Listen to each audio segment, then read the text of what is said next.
ایک دفعہ کا ذکر ہے کہ کسی ندی کے قریب تین ذہین بکرے رہتے تھے۔ اس ندی کے آس پاس بہت سرسبز اور رسیلی گھاس تھی اور ندی کا پانی بہت میٹھا اور شفاف تھا۔ سب سے چھوٹے ذہین بکرے کا نام تھا سنو، دوسرے کا نام مائلو اور تیسرے ذہین بکرے کا نام سمبا تھا۔ یہ تینوں بھائی سارا دن میٹھی اور ہری بھری گھاس کھاتے رہتے۔ وہ تینوں بھائی بہت اتفاق اور محبت سے رہتے تھے۔ جلد ہی انہیں احساس ہوا کہ ندی کی ایک طرف سارا گھاس انہوں نے کھا کر ختم کر دیا ہے۔ اس بات پر سنو اور مائلو بہت پریشان ہوئے اور اپنے بڑے بھائی سمبا سے اس مسئلے پر بات کرنے لگے۔ سمبا نے کہا، تم دونوں پریشان مت ہو، ندی کے اس پار دیکھو کتنی ہری بھری اور رسیلی گھاس ہے۔ چنانچہ تینوں بھائیوں نے ندی کا پل پار کرنے کا فیصلہ کیا، لیکن یہ پل بہت خطرناک تھا۔ اس پل کے نیچے بہت بڑا ہیبت ناک سرخ آنکھوں والا جانور رہتا تھا۔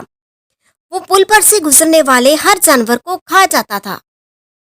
چنانچہ تینوں بکروں میں سے سب سے چھوٹے بکرے یعنی کہ سنو نے پل پار کرنے کا فیصلہ کیا۔ جیسے ہی سنو پل پر پہنچا، ہیبت ناک حیوان چھلانگ لگا کر اس کے سامنے آ گیا۔ آہا، تم کتنے خوبصورت ہو چھوٹے بکرے، اب تم میری خوراک بننے والے ہو۔ سنو گھبرا کر بولا، میں بہت چھوٹا ہوں، مجھے پل پار کرنے دو، میرے بعد مجھ سے بڑا بکرا مائلو پل کراس کرے گا، وہ مجھ سے زیادہ موٹا ہے، وہ بہت لذیذ خوراک ہو سکتا ہے۔ حیوان نے سوچا چھوٹا بکرا بالکل ٹھیک کہہ رہا ہے، وہ اس سے بڑے بکرے کو کھائے گا۔ حیوان پل کے نیچے دوبارہ چلا گیا۔ سنو کے بعد مائلو پل کراس کرنے لگا تو حیوان پھر سے اس کے راستے میں آ گیا، اور مائلو بھی سنو کی طرح بہت ذہین تھا۔ اس نے حیوان سے کہا، تم پلیز کچھ دیر اور انتظار کر لو، میرے اندر تو صرف ہڈیاں اور چربی ہے۔ میرا بڑا بھائی مجھ سے زیادہ بڑا اور موٹا ہے، میرے بعد وہ پل پار کرے گا، تم اس کو کھا کر اپنی بھوک مٹا لینا۔ حیوان نے مائلو کی بات پر غور کیا اور اسے جانے کی اجازت دے دی۔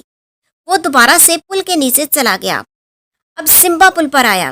حیوان نے فوراً حملہ کرنے کی کوشش کی، لیکن سمبا نے بہت بہادری کا مظاہرہ کرتے ہوئے حیوان کو زور سے جھٹکا مارا اور ہیبت ناک حیوان کو ندی میں گرا دیا، جہاں سے وہ دوبارہ کبھی نظر نہ آیا۔ اب سنو، مائلو اور سمبا تینوں ذہین بکرے ہنسی خوشی ندی کی دوسری طرف والی گھاس کے میدان میں رہنے لگے۔